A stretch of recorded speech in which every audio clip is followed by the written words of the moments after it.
Hello everyone, welcome back to Conservation Nomad. Today I'll be answering your questions about why I moved to South Africa.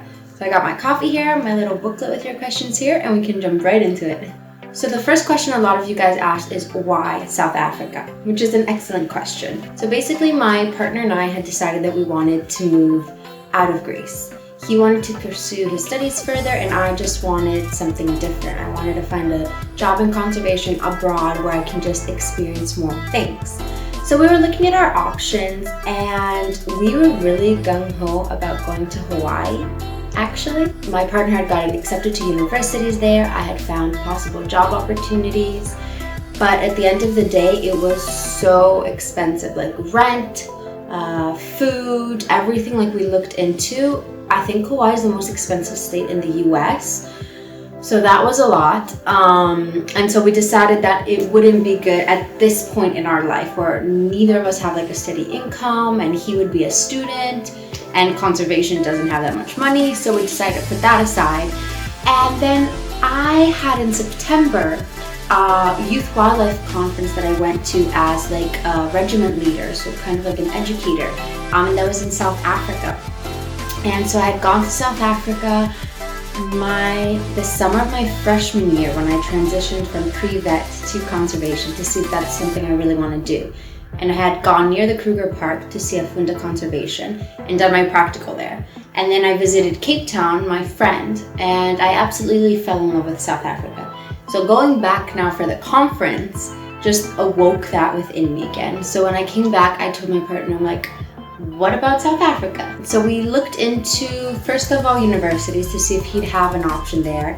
And we found an amazing university, especially for what he is doing. He does agriculture, plant and soil agriculture, not animal.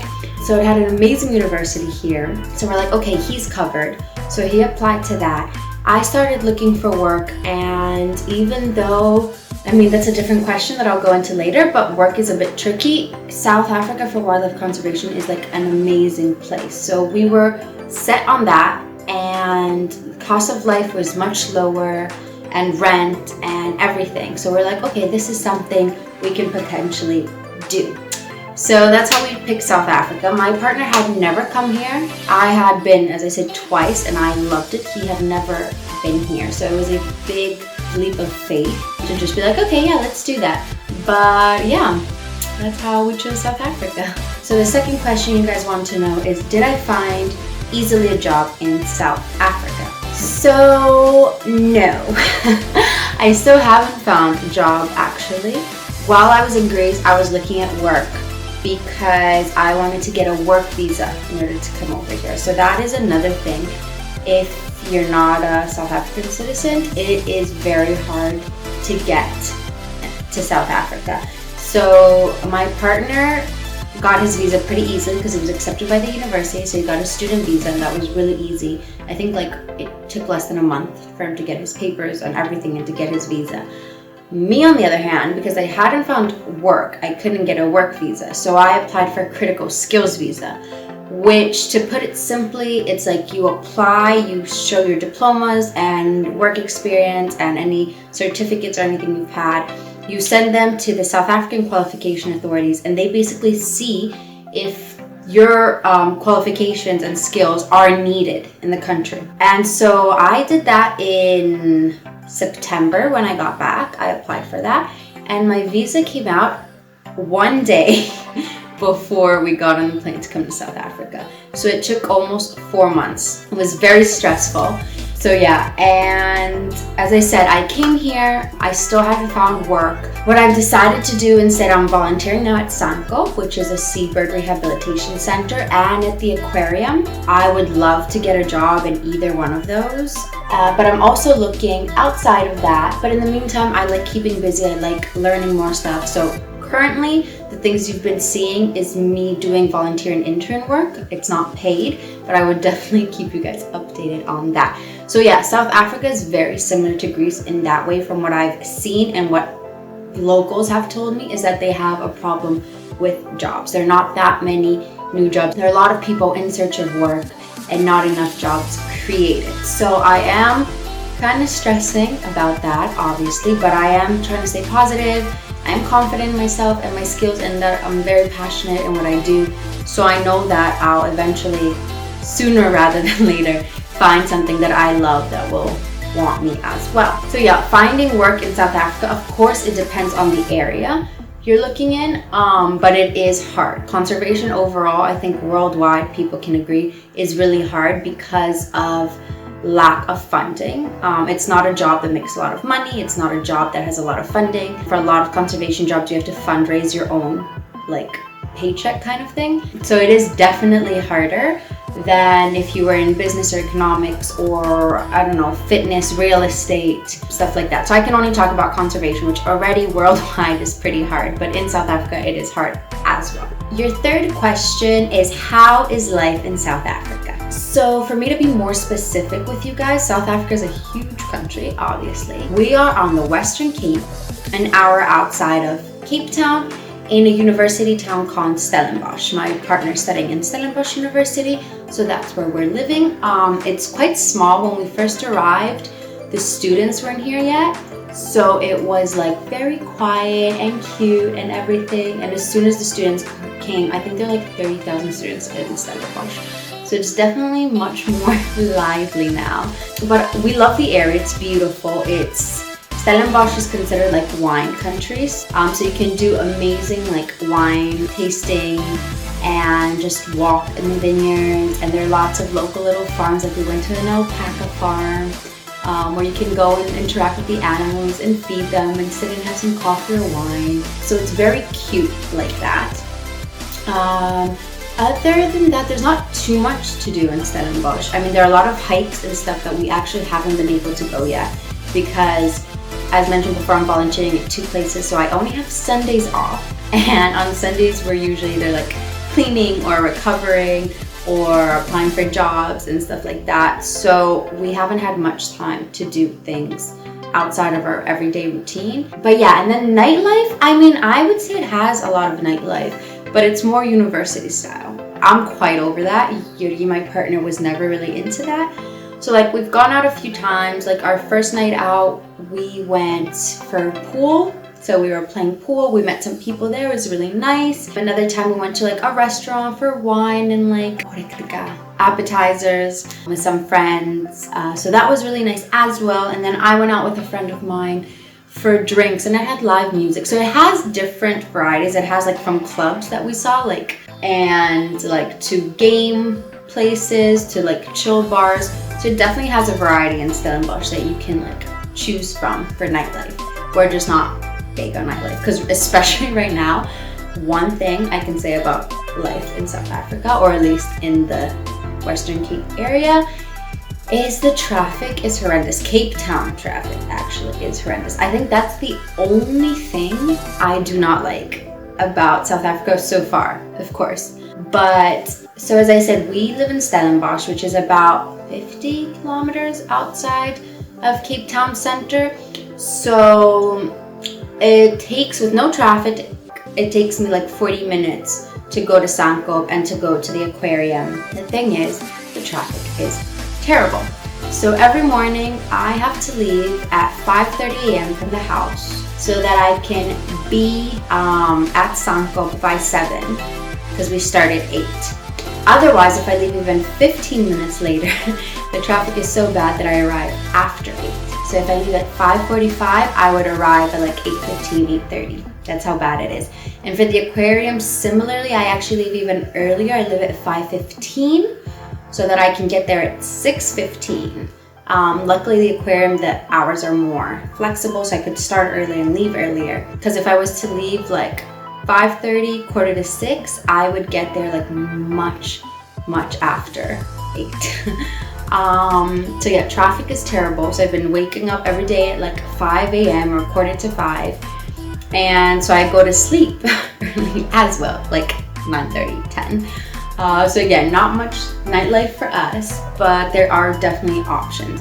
And Cape Town is a whole nother story. Of course, Cape Town From what I've seen, the aquarium is on the waterfront, which is an absolutely stunning area. Like, there are little shops, and there's like a food court with live music, and there's like this organization that brings dogs that are up for adoption every day and has little umbrellas and like buckets of water for them, and you can go up and interact with them or take them for walks and adopt them if you want. So it's so cute, so full of life. It's right on the water, obviously on the harbor. You can see seals playing there, you can see different seabirds.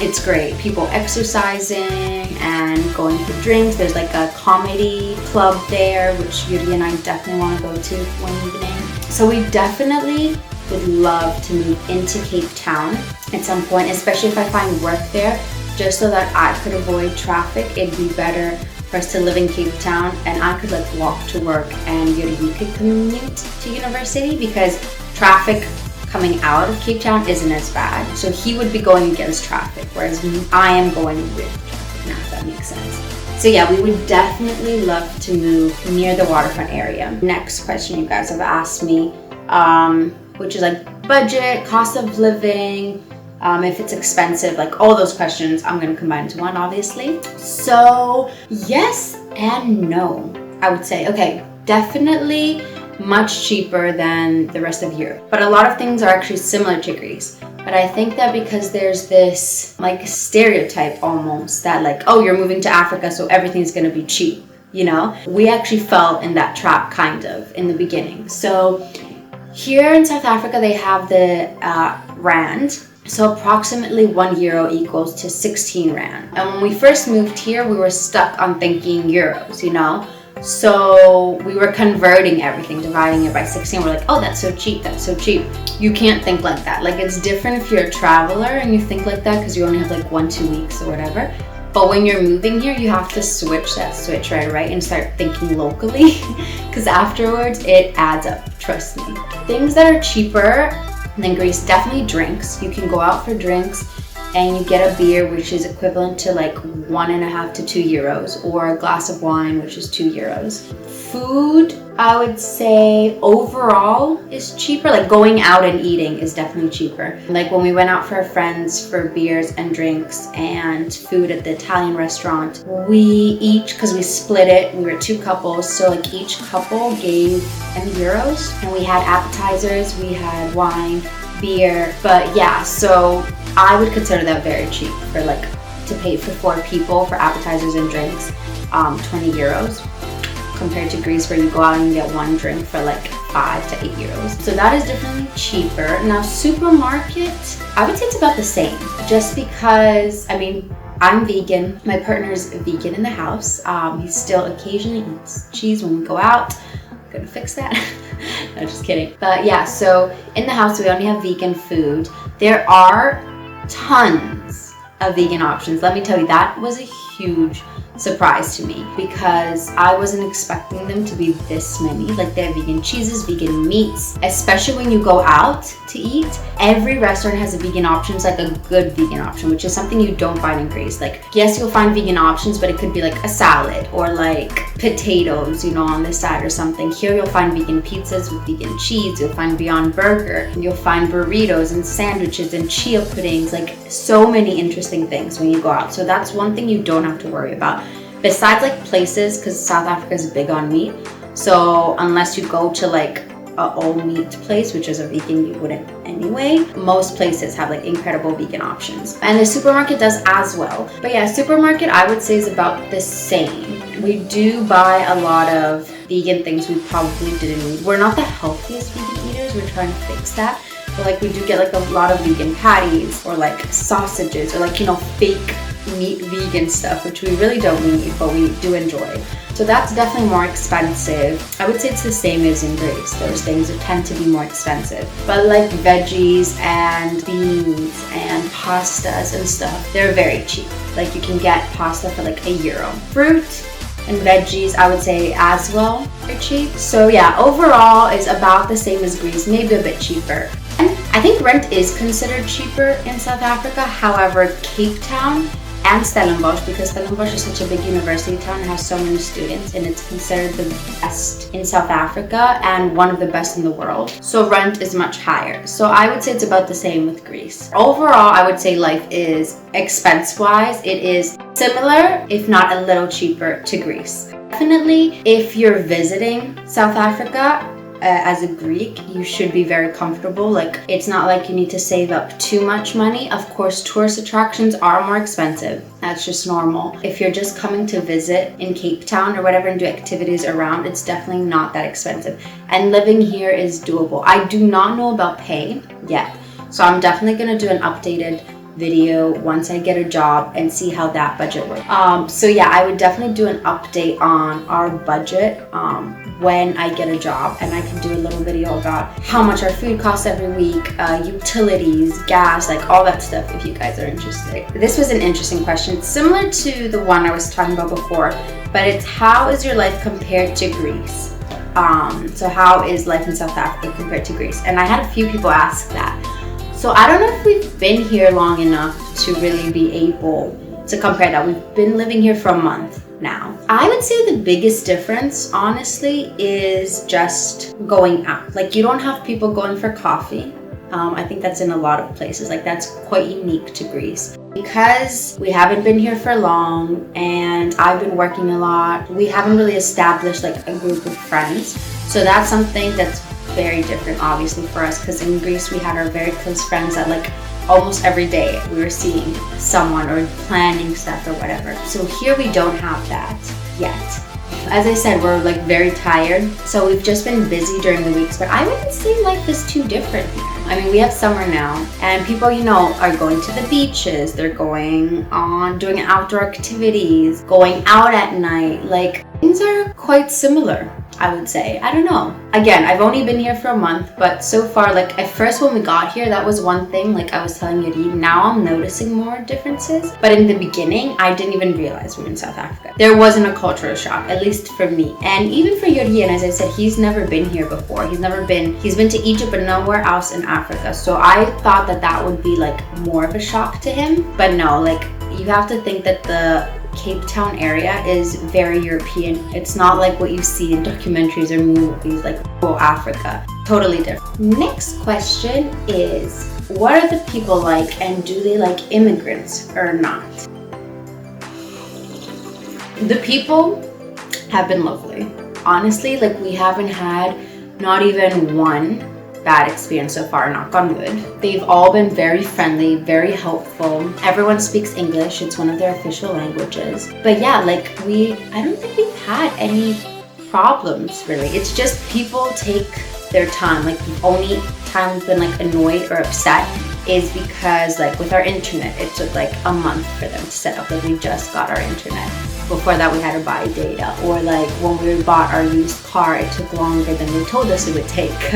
But I think that's similar in Greece. Like they have a saying in South Africa when they're like, I'll see you now, and it means like later, basically, which was really weird to me when I first heard it. They're like, yeah, okay, I'll see you now. I'm like, what? So yeah, I think that describes it really now, their perception of now. But again, I would say it's very similar to Greeks. Like you tell a Greek, let's meet for 8.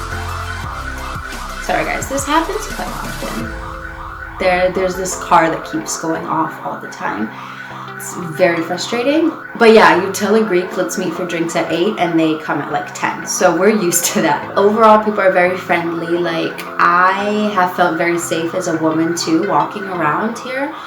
Obviously, I wouldn't walk around at night by myself, but that was the same in Greece. I would try avoid walking by myself at night, just common sense reasons. Unfortunately, as a woman, it is scarier and harder and more dangerous to do that. But yeah, during the day I'll walk around. I haven't been catcalled, I haven't been stared down at or anything. Like there's no kind of dress code. It's not like you have to be careful to be fully covered or whatever. You can dress however you want. Obviously it depends on the area as well. Like I'm thinking that Stellenbosch, because it has so many university students. This alarm is throwing me off and I can't speak. And that sound is a bird. Oh my god, I hope this stops like soon. Approximately 10 hours later. Fucking finally. That was like 10 minutes. Okay, so where was I?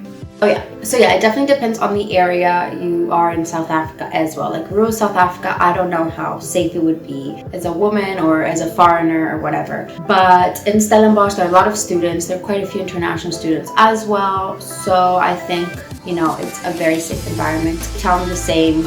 I felt very safe wandering around by myself and everything. So that's really cool. Of course, I have heard some horror stories in Stellenbosch, but again, I feel like you just need to be street smart, you know, and be aware of your surroundings. Obviously, there is much more poverty in South Africa than there is in Greece. We can see it much more as well. So you need to be a bit aware and respectful of that as well. Like, don't go out in like fancy jewelry and nice things and like walk by yourself. The crime that exists mostly is petty crime, like pickpocketing and stuff like that, which again, I totally understand because of the poverty. Like when you don't have food, obviously you're gonna do whatever you can to like have yourself and your family survive. So I think as long as you're like street smart, use your common sense and just have a general feeling of what's going on around you, you'll be fine.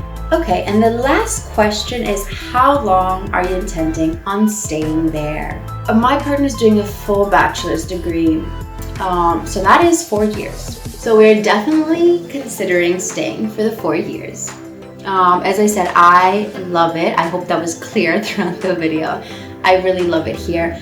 I do not feel homesick, which is the first time ever that I have not felt homesick. Like every other time when I was in the States, I felt homesick. When I was in the UK, I felt homesick. Even when I was in Australia, I was feeling homesick.